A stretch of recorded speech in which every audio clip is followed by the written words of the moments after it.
So in this book, the protagonist drops a Silverwing motorcycle, a Honda Silverwing motorcycle, at a four-way stop, then decides to get a motorcycle that is easier to handle with a lower seat and lighter weight, and compares this revelation, dead ass, without irony, to Albert Einstein progressing physics.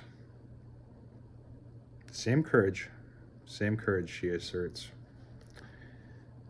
You just gotta let go of old ideas. So, we have this account. This is really quite fun. As I coasted down the lumpy driveway, I quickly realized something was very, very wrong. The handlebars jerked back and forth, practically leaping out of my hands. So note, the locus of control is already not our heroine, but the evil motorcycle. I blamed the ruts in the road and kept going, putting all of my muscle into keeping the front tire straight, and I succeeded, but just barely. Whew, what a hero. As I gathered speed, the frantic wobble began to smooth itself out, and then by the time I hit pavement, it was only a mild vibration, and the faster I went, the smoother it became. I breathed a sigh of relief. That was weird, I thought. For the next few miles, I took the machine through its paces, searching for some clue for the vibration, but found nothing. It was only when I approached a four-way stop and had dropped under 15 miles that I felt it again. There was a car in front of me, a car behind, and two others waiting for their turn at the stop sign. I wrestled the handlebars, giving it everything I had to keep the wheels straight, but the slower I went, the more violent the shaking became, until I was almost at a complete stop, and suddenly the Silverwing flew out of my hands, dumped me unceremoniously on the asphalt, and fell on top of me. And then she makes it through that, just barely. And then what do we get to hear? It's really quite something. She takes it to her friend Matt's house.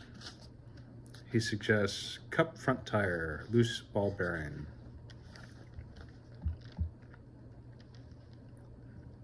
He volunteers to ride the bike. Notices no wobbles. Then she begins. I read stories of high-speed wobble crashes, wobble being a technical term, low speed and high speed being two choices. I came to understand that I was actually pretty lucky getting the low-speed variety.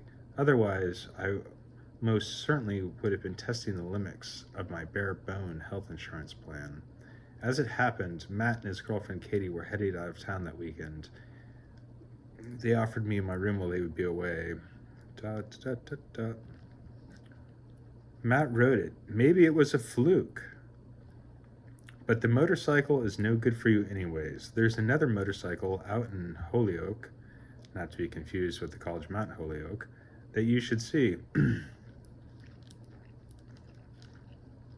then, it's a big decision, and she decides it wasn't until Albert Einstein reasoned that perhaps so-called failed experiments were in fact a success, that any headway was made at all.